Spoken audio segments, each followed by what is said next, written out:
là, elle fait l'échographie et elle me dit le cœur du bébé ne bat plus. Et j'ai hurlé. J'avais l'impression d'être dans un cauchemar. Ouais, dans un cauchemar. Ça m'a brisé. Ils nous ont pris notre vie, ils ont tué notre enfant, quoi. Tout simplement. Tout a commencé le 6 décembre 2021. J'étais enceinte de 6 mois déjà. Je commence à ressentir des symptômes très inhabituels. Il faut savoir que j'ai déjà 2 enfants, donc j'ai l'habitude, on va dire, des grossesses. Je commençais à ressentir une barre épigastrique au niveau du diaphragme. Ma vision s'assombrissait, j'avais des vertiges, des nausées, mal de tête, une brûlure qui me prenait dans tout le dos et ça me lançait dans les jambes. Et en fait, ça s'intensifiait de plus en plus. Je n'arrivais pas à rester debout, je n'arrivais pas juste à m'asseoir. C'était compliqué, c'était douloureux. Et là, je me dis, c'est pas normal. Je pense qu'on a un petit peu tous ce réflexe-là de regarder sur Google, de taper nos symptômes et de regarder un petit peu ce que c'est. C'est ce que j'ai fait et ça me sort prééclampsie. C'est une maladie de la grossesse. Ça peut créer des complications très graves si on n'agit pas tout de suite, si elle n'est pas prise en charge immédiatement. Ça engage le pronostic vital de la mère et de l'enfant. J'ai ma sœur qui m'emmène à l'hôpital. On nous prend d'abord au bureau des infirmières pour prendre notre tension, le petit pipi, etc. J'étais en train de pleurer, j'étais vraiment pas bien. Je leur dis clairement, je pense que je suis en train de faire une prééclampsie. Et là, tout de suite, elle s'arrête, elle me regarde. Elle fait, vous avez regardé sur Google? Je lui dis oui. Elle fait, ok. Vraiment comme si c'était ridicule ce que je disais en fait. Comme si, non mais tu connais pas, laisse-moi faire mon travail en fait, c'est ça. Puis j'attends 1 heure, toujours rien. J'attends 2 heures, toujours rien. Mes symptômes s'amplifient, mes douleurs s'amplifient, jusqu'à je n'arrive plus à rester assise. Je me suis retrouvée à 4 pattes au bout de 3 heures d'attente dans la salle d'attente. J'avais la sensation que mes jambes gonflaient, qu'elles allaient éclater. Les infirmières passent, personne ne fait rien. Je prends mon courage à 2 mains parce que j'avais pas le choix. Et je leur dis, s'il vous plaît, qu'est-ce qu'on attend pour me prendre en charge? Elle me dit, bah écoutez madame, il y a des femmes qui sont plus graves que vous, il faut attendre, on fait passer par gravité quoi. Et je lui dis, mais comment vous savez qu'elles sont plus graves que moi si vous m'examinez pas? Vous voyez dans quel état je suis? Oh c'est bon, vous n'êtes pas en train de mourir. Elle me dit mot pour mot ça. Je lui dis, mais il faut attendre de mourir pour être prise en charge en fait. Vous allez faire quoi quand je serai morte? Là elle dit rien, elle fait, attendez votre tour, 5 heures d'attente. Sans antidouleur, sans rien du tout, aucune prise en charge. Je vois une médecin passer. Je lui dis, s'il vous plaît, qu'est-ce qu'on attend pour me prendre? Est-ce que vous pouvez faire quelque chose? Et là, elle me regarde, me fait, ah oui, ça a pas l'air d'aller. Elle me fait, attendez, je vais aller voir, on vous a donné un antidouleur? J'ai dit, non, on m'a rien donné depuis tout à l'heure. Elle me regarde comme ça, ah ouais, d'accord. Elle me dit, vous inquiétez pas, on va vous prendre juste après là. Je sais pas si c'est un médecin ou une échographiste, je sais pas comment on appelle ça, qui m'a prise pour faire une échographie. Sans exagérer, vraiment, je ne mens pas. L'échographie a duré maximum 10 secondes, et encore je suis gentille, peut-être même 5 secondes. C'est bon, le cœur du bébé il bat. Et c'était le seul examen que j'ai eu. Et d'ailleurs c'était la dernière fois que j'entendais le cœur de mon bébé battre.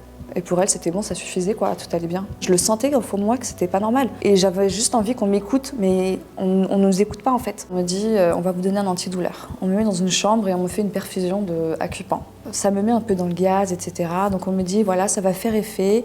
Et juste après, dès que vous vous sentirez mieux, vous rentrerez chez vous. Et je leur dis, mais on va pas faire des... Il y a rien d'autre. Enfin, vous êtes sûr que c'est pas de la prééclampsie? Et moi, j'insiste bien. Pour eux, ils ont vraiment complètement écarté ce sujet parce que on m'avait fait des tests d'urine, tests de tension.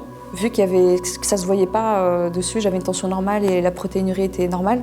Pour eux, ils avaient écarté cette piste. Alors qu'il faut savoir que parfois, ça ne se détecte pas dans les urines ni dans la tension. Et l'infirmière, elle-même, commence à me faire des diagnostics. Mais premier diagnostic, peut-être que c'est les reins. Vous savez quoi? Quand vous rentrez chez vous, prenez un filtre à café et faites pipi dedans. Et si vous voyez des grains comme des cristaux de sucre, c'est les reins. Donc je suis censée me faire examiner toute seule en fait avec des techniques du Moyen-Âge alors que je suis dans un hôpital, dans un service d'urgence avec plein de moyens appropriés. Deuxième diagnostic, ou alors vous savez peut-être que vous avez fait un faux mouvement et là elle commence à me raconter sa vie. Vous savez moi je suis une sportive, je fais beaucoup de sport, elle m'a parlé de tennis et ça m'arrive souvent d'avoir des sciatiques, ça me lance, c'est ça en fait, c'est ce que vous décrivez, ça lance dans le bas du dos, ça vous lance dans la jambe. Moi je lui dis ouais c'est vrai ça me lance dans la jambe mais c'est plus des gonflements là que je sens en fait, j'ai l'impression que mes jambes elles vont éclater. Non. Et en fait, elle sait mieux que moi. Non, c'est l'asiatique, c'est l'asiatique. Quand vous rentrez chez vous, prenez un bon bain chaud, ça va vous faire du bien. Et massez-vous avec du baume du tigre. Bah, moi, je suis les conseils. Une fois que les effets de l'Acupant étaient un peu passés, je rentre chez moi. Il y a un monsieur qui me fait couler un bon bain chaud. Il vient, il me masse avec du baume du tigre. Ça commence à me provoquer des contractions. Et là, je dis, ouais, c'est bizarre, chérie, j'ai des contractions et tout. Tu regardes sur Google, notre meilleur ami Google, j'ai l'impression que c'est plus fiable que l'hôpital. À ce moment-là, il savait plus de choses que oui. Et il regarde, mais il me dit, mais ça va pas, ils sont malades. Le baume du tigre, c'est interdit aux femmes enceintes. Mais attends, je comprends pas. Je me dis, bon, on va attendre, peut-être que ça va passer, peut-être que j'irai mieux. Je prends des antidouleurs, hein, de Doliprane, Acupan, et mon état s'aggrave. En fait, on était en pleine crise de Covid et il y avait quelqu'un de notre entourage qui nous dit j'ai le Covid. Donc on se dit, bon, on va faire un test, hein, au cas où, on sait jamais, peut-être que c'est ça, on sait pas. Chose que normalement on aurait dû aussi faire à notre arrivée à l'hôpital. On le fait de nous-mêmes, le test, et il est positif. Donc on se dit, en fait, j'ai le Covid. Et en fait, c'est ça qui crée des complications. Et en fait, je me sens vraiment très mal les jours qui arrivent. Je me levais pas du lit, j'étais alitée. Pour moi, j'étais en train de mourir dans mon lit, en fait. Je crois que c'était 4-5 jours après, j'appelle le SAMU. Je leur dis, voilà, je suis enceinte, j'ai le Covid, je lui donne mes symptômes, etc. Et ils commencent à calculer le temps de respiration, rythme cardiaque, etc. Pour lui, tout allait bien. Donc il m'a dit, bon, il n'y a rien à faire. Voilà, donc ok. 10 jours après, le 16 décembre 2021, j'étais toujours pas bien. Mais ce jour-là, on va dire, j'avais un petit peu de force, un peu plus de force que d'habitude. Je suis partie dans le salon, je voulais passer du temps avec ma famille. On s'est mis un film tranquillement, j'étais allongée avec mes enfants en train de regarder. Et là, je sens, plac, une explosion, quelque chose qui coule. Et moi, sur le coup, je me dis, j'ai perdu les os. Je me dis, mais non, c'est trop tôt, je suis qu'à 6 mois. Et je commence à paniquer, je dis, chérie, j'ai perdu les os. Là, il se lève, il allume la lumière. Ouais. Il me dit, mais non, t'as pas perdu les os, t'es en train de perdre du sang. Et là, je suis en train de... Ouais, j'ai vu une flaque de sang sur le canapé. Là, on panique. En fait, moi, j'appelle les pompiers. Ils sont arrivés, ils ont regardé un peu les symptômes qu'elle avait. Et en fait, ils n'arrivaient pas à voir le médecin par téléphone pour savoir ce qu'il fallait faire. Ça a duré plus de 45 minutes. Et j'étais toujours en train de perdre du sang. Et eux, en fait, ils s'en rendaient pas compte parce que j'étais allongée sur mon canapé et le canapé, il est noir. Et le médecin ne répondait toujours pas, donc ils ont pris l'initiative de eux-mêmes de me dire, bon, allez hop, il faut qu'on y aille parce que là, ça va pas. Au moment où ils me soulèvent pour me mettre dans le camion, là, ils voient du sang, une flaque de sang couler, et là, ils se regardent, font, ah ouais, ok. Je vais dans le camion des pompiers, ma mère qui me rejoint, elle était en panique, la pauvre, je me rappelle. Je me suis dit, moi, je vais mourir et mon bébé va survivre, et j'ai dit à ma mère, maman, s'il te plaît, mon bébé, il faut qu'on l'appelle Abdelrahman.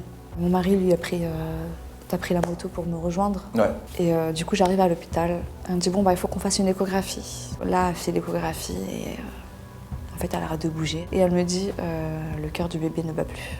Comment ça? J'ai dit, il est mort? Elle me fait, oui, je suis désolée pour vous. Et j'ai hurlé. Je commence à pleurer, De là, on me fait des analyses et on me dit que je suis en train de faire un HELLP syndrome.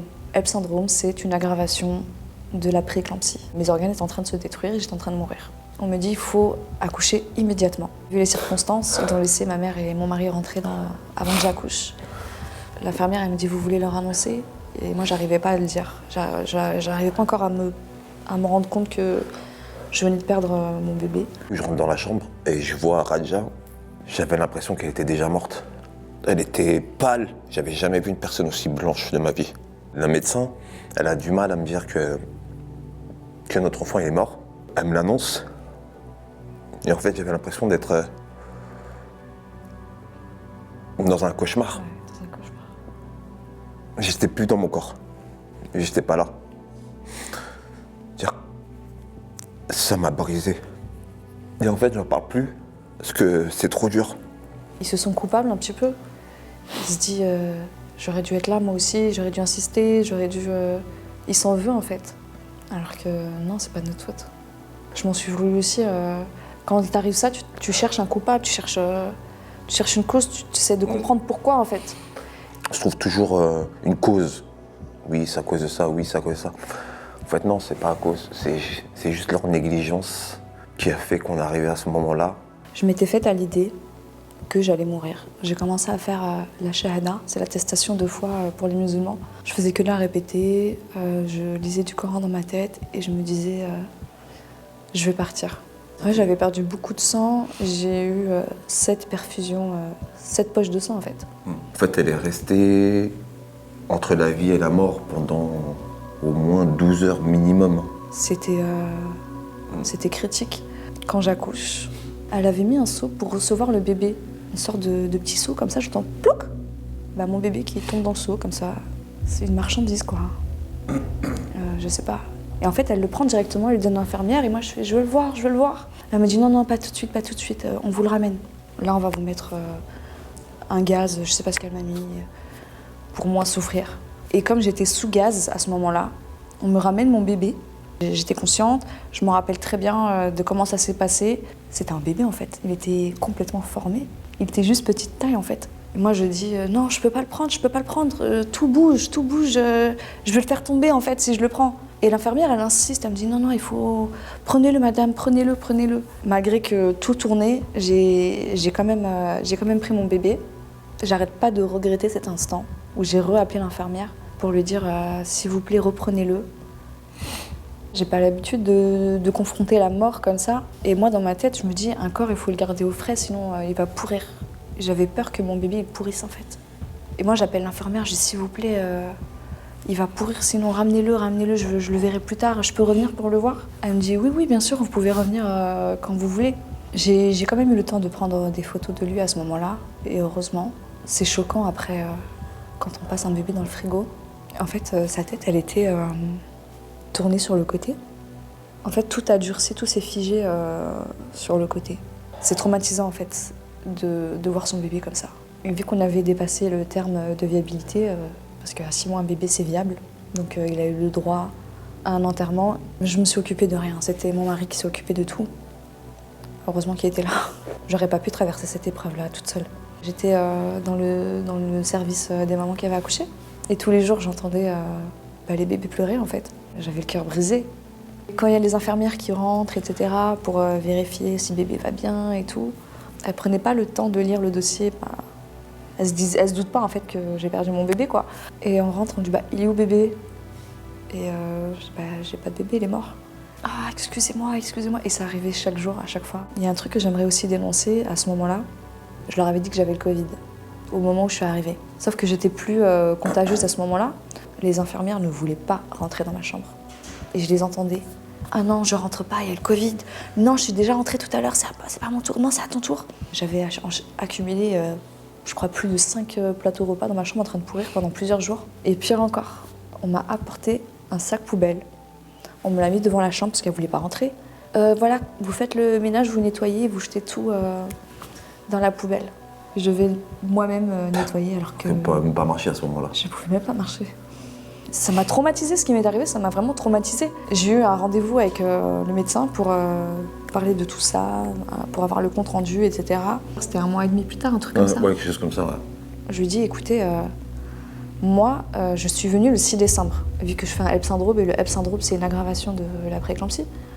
En fait, je faisais bien une prééclampsie à ce moment-là. Elle me dit, oui, sûrement. Et je lui dis, est-ce qu'on aurait pu éviter tout ça, en fait? Est-ce que si on m'avait écouté à ce moment-là, si on m'avait pris au sérieux, si on m'avait donné les soins qu'il faut, est-ce que mon bébé aurait peut-être pu être vivant aujourd'hui? Elle me dit oui, il aurait pu être vivant, mais il aurait pu avoir des séquelles, donc c'est peut-être mieux ainsi. Ils nous ont pris notre vie, ils nous ont pris notre âme, ils ont tué notre enfant, quoi, tout simplement. Ils ont été trop négligents, vraiment. Elle m'a présenté ses excuses. On est désolé, mais ça s'est arrêté là. On est resté dans ce vide, en fait, du bébé. Et je me dis non, je veux un bébé. Je veux un bébé. Sans savoir que, en fait, je voulais juste retrouver mon bébé, en fait. Tu ne pourras jamais remplacer le vide d'un enfant perdu, mais avoir un nouvel enfant, ça, en fait, ça contribue à apaiser notre peine, et la peine des gens à qui ça arrive. Ça apporte toujours de l'amour et du bonheur, dans tous les cas. Et 8 mois après, je l'appelle, je lui dis je suis enceinte. On était hyper contents, mais en même temps... On avait peur. On avait trop peur. J'étais encore traumatisée, 8 mois, c'est pas grand-chose en fait, quand on s'en rend compte. En plus, on a perdu cette confiance en la médecine et tout. Et en fait, je me rends directement aux urgences.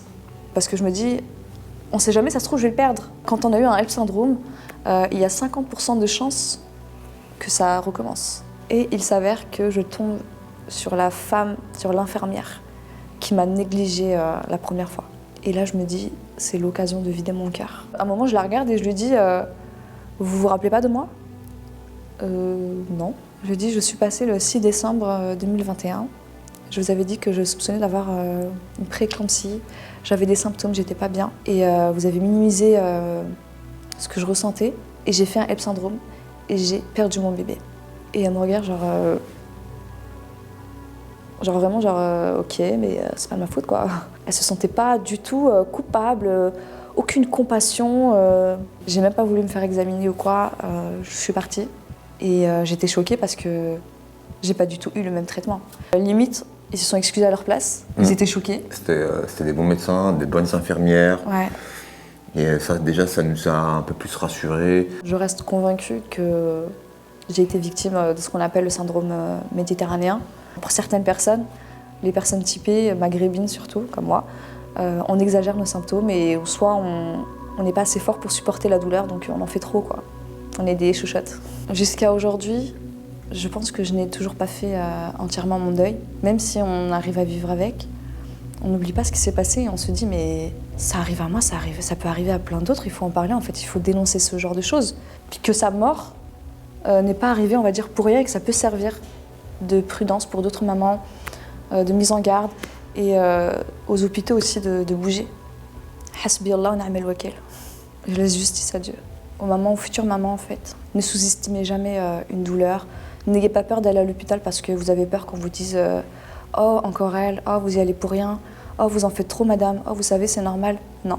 Il vaut mieux prévenir que guérir. Et insister, si vous pensez vraiment qu'il y a quelque chose et que vous pensez qu'on ne vous a pas apporté les soins nécessaires, insistez.